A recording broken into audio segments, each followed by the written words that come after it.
চুক্তি ভেস্তে গেলে মার্কিন ইরান তৃতীয় যুদ্ধ হবে ভয়াবহ। হরমুজ প্রণালীতে একক নিয়ন্ত্রণের দাবি ইরানের। যুক্তরাষ্ট্রের স্বাধীনতা দিবসে নিউ ইয়র্কে 4 শিশুসহ গুলিবিদ্ধ 8 জন।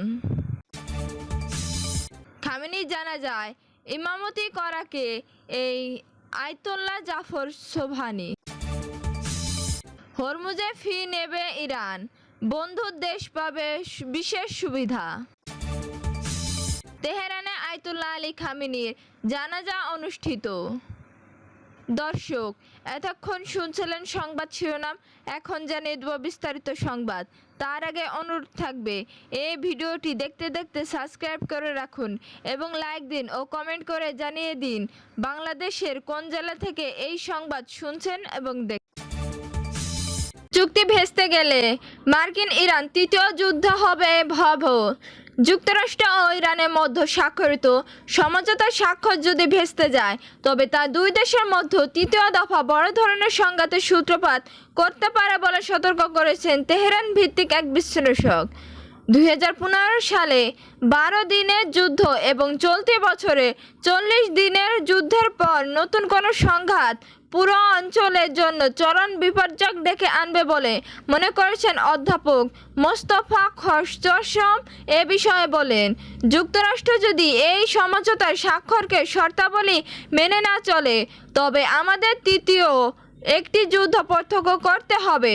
এই সম্ভাব্য যুদ্ধটি আগের দুটি সংঘাতের চেয়েও অনেক বেশি বিধ্বংসী ও ভয়াবহ হবে।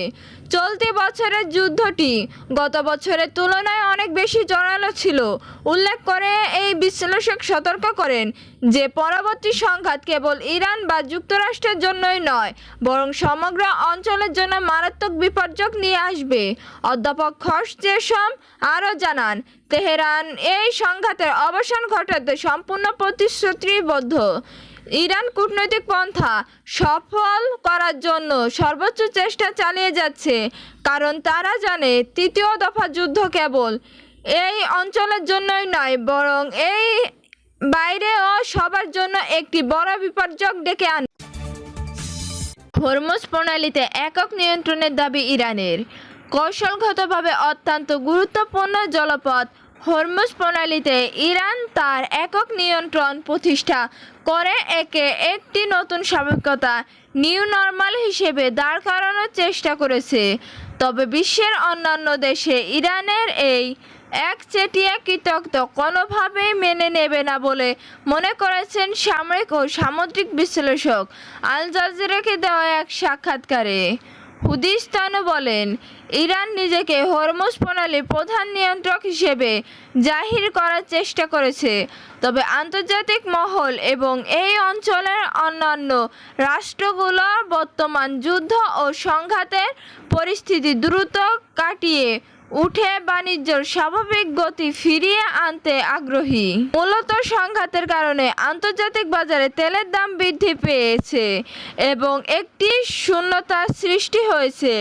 এই পরিস্থিতিতে সংশ্লিষ্ট পক্ষগুলোর চলমান সমঝোতার স্বাক্ষরগুলোর সফল বাস্তবায়ন এবং একটি স্থায়ী চুক্তির দিকে তাকিয়ে রয়েছে, যা দীর্ঘমেয়াদের এই অঞ্চলে বাণিজ্য স্থিতিশীলতা ফিরিয়ে আনতে পারে।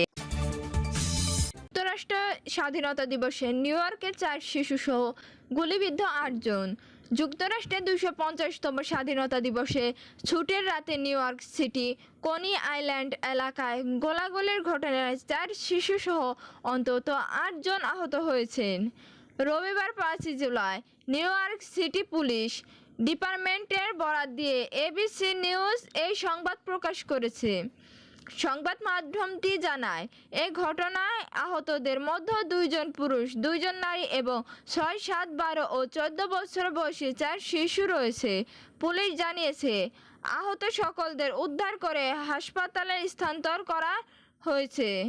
এদের মধ্যে 21 বছর বয়সী এক নারীর অবস্থা আশঙ্কাজনক হলেও বাকি 7 জনের অবস্থা বর্তমানে স্থিতিশীল রয়েছে। এবিসি নিউজ জানায়, পুলিশ ঘটনাস্থল থেকে একটি উদ্ধার করেছে, তবে এই ঘটনায় এখন পর্যন্ত কাউকে গ্রেপ্তার করতে পারেনি। খামেনির জানাজায় ইমামতি করাকে এই আয়াতুল্লাহ জাফর সোবহানি। ইরানের প্রায় সর্বোচ্চ নেতা আয়াতুল্লাহ আলী খামেনি ও তার পরিবারের 4 সদস্য প্রথম জানাজা রবিবার 5 জুলাই তেহরানে গ্র্যান্ড মাসালায় অনুষ্ঠিত হয়েছে। এই জানাজার নামাজে ইমামতি করেছে গ্র্যান্ড আয়াতুল্লাহ জাফর সোবহানি। ইরানের অত্যন্ত শ্রদ্ধায় এই গ্র্যান্ড আয়াতুল্লাহর বয়স 97 বছর। তিনি কম সেমিনারি মুস্তাহিদের কাউন্সিলের একজন শীর্ষস্থানীয় সদস্য। কম সেমিনারি দার্শিয়ায় মতবাদের শিক্ষা ও গবেষণার দুটি প্রধান কেন্দ্র একটি। তিনি ইরানের ইমাম সাদিক ইনস্টিটিউটের প্রতিষ্ঠাতা ও পরিচালক। এর আগে তিনি কমে সোসাইটি অফ সেমিনারি টিচার্সের সদস্য হিসেবে দায়িত্ব পালন করেছেন। ইসলামী জ্ঞানে প্রায় সব শাখায় তার গবেষণা ও অবদান ব্যাপকভাবে পরিচিত এবং তার কাজে সমালোচনামূলকভাবে মূল্যায়িত হয়ে থাকে।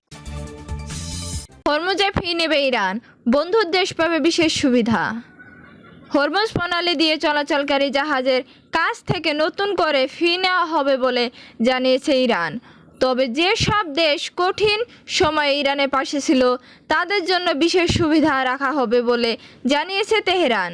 শনিবার 4 জুলাই চীনে বেইজিং অনুষ্ঠিত ওয়ার্ল্ড পিস ফোরামে এই কথা বলেন দেশটিতে নিযুক্ত ইরানের রাষ্ট্রদূত আব্দুল রেজা রহমানি ফজলি।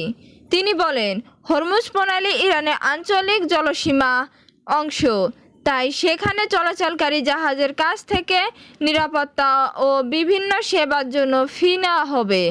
তবে এটিকে কোনো ট্রল হিসেবে দেখা উচিত নয়।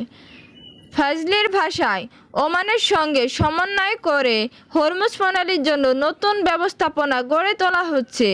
এর আওতায় নৌপথের নিরাপত্তা নিশ্চিত করা, জাহাজ চলাচল তদারকি করা এবং বিপুল সংখ্যক জাহাজ চলাচলের ফলে সৃষ্ট পরিবেশগত প্রভাব মোকাবিলার ব্যবস্থা নেওয়া হবে। তিনি আরও বলেন, যে সব দেশে আমাদের কঠিন সময়ে বন্ধুত্বপূর্ণ আচরণ করেছে এবং আমাদের পাশে দাঁড়িয়েছে তাদের জন্য অবশ্যই বিশেষ সুবিধা বিবেচনা করা হবে। বিশ্বের মোট অপরিশোধিত তেল ও তরলীয়কৃত গ্যাস পরিবহনের প্রায় 1/5 হরমুজ প্রণালী দিয়ে যায়। মধ্যপ্রাচ্য যুদ্ধের সময় ইরান কার্যত এই নৌপথে চলাচল বন্ধ করে দিলে আন্তর্জাতিক জ্বালানির বাজারে তেলের দাম দ্রুত বেড়ে যায়। তেহরানে আয়াতুল্লাহ আলী খামেনি জানাজা অনুষ্ঠিত। ইরানের প্রায় সর্বোচ্চ নেতা আয়াতুল্লাহ আলী খামেনির জানাজার নামাজ অনুষ্ঠিত হয়েছে। একই সঙ্গে তার পরিবারের আরও 4 সদস্যের জানাজার নামাজও আদায় করা হয়। তেহরানে ইমাম খামেনির গ্র্যান্ড মাসালায় সকাল 8টায়, বাংলাদেশের সময় 10:30টায় আয়াতুল্লাহ আলী খামেনির ও তার পরিবারের সদস্যদের জানাজা অনুষ্ঠিত হয়। শিয়া ধর্মীয় নেতা জাফর সোবহানি জানাজার নামাজের ইমামতি করেন। ইরানের আধা সরকারি সংবাদ সংস্থা তাসনিমের খবরে বলা হয়, জানাজার নামাজ শুরু কয়েক ঘন্টা আগে মুসল্লায় প্রধান প্রাণাঙ্গ মানুষের ভিড়ে পূর্ণ হয়ে যায়।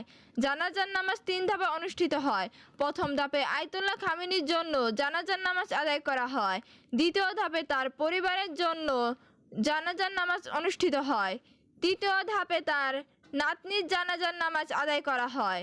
আয়াতুল্লাহ আলী খামেনি নিহত হওয়ার 4 মাসেরও বেশি সময় পর দেশটিতে তার জন্য 9 দিনের রাষ্ট্রীয় শোক পালন ও শেষ বিদায় শোভাযাত্রা ঘোষণা করা হয়। শুক্রবার থেকে তেহরানের গ্র্যান্ড মাসালায় সাবেক এই আয়াতুল্লাহর মরদেহ সর্বসাধারণে শ্রদ্ধা নিবেদনের জন্য রাখা হয়।